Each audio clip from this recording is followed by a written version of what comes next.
On page 158 of the hardcover edition of his book, The Better Angels of Our Nature, Steven Pinker says, "The Age of Reason and the Enlightenment brought slavery to an end." No, they did not, Professor Pinker, not even close.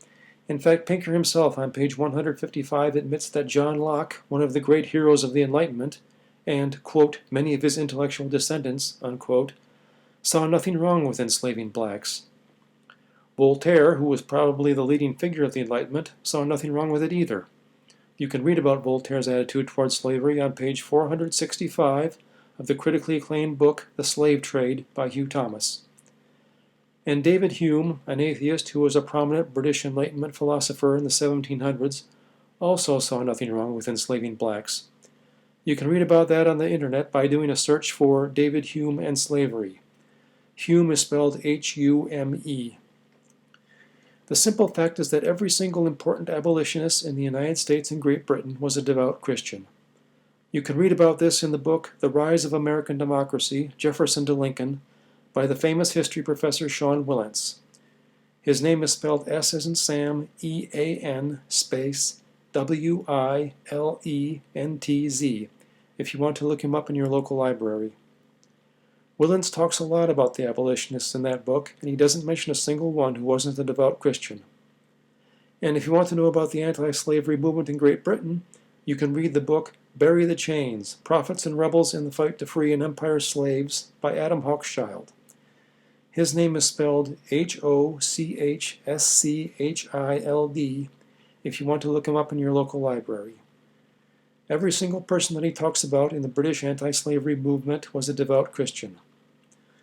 I've read the books by the militant atheists such as Pinker and Richard Dawkins and Christopher Hitchens, and they don't mention anybody in the anti-slavery movement who wasn't a devout Christian. If such people existed, why can't the militant atheists tell us their names? The only possible exception was Frederick Douglass. He claimed to be a Christian, but he committed adultery many, many times, so maybe he really wasn't. But of course, he opposed slavery out of self-interest, not altruism, so one can't say there was anything noble about his opposition to slavery. Of course, there is nothing wrong with a fellow looking out for his self-interest. It's what every normal person does. So there was nothing wrong with Frederick Douglass doing that. It was a perfectly normal thing for a man to do. But there was nothing terribly noble about it either. The white people who opposed slavery were doing something noble. They were devoting their time to help others, not themselves. Some atheists claim everybody was a devout Christian back in those days, and that explains why all the important people in the anti-slavery movement were devout Christians. That's preposterous. There were lots of people in those days who weren't Christians. Men who were very promiscuous, men who did not go to church ever, men who didn't even pretend to be Christians. Look at Thomas Jefferson, Aaron Burr, Walt Whitman, Herman Melville, Ralph Waldo Emerson, Edgar Allan Poe, Nathaniel Hawthorne, Sam Houston, and Daniel Webster. Read biographies of those men and you will see that none of them were Christians, and none of them got involved in the anti-slavery movement either.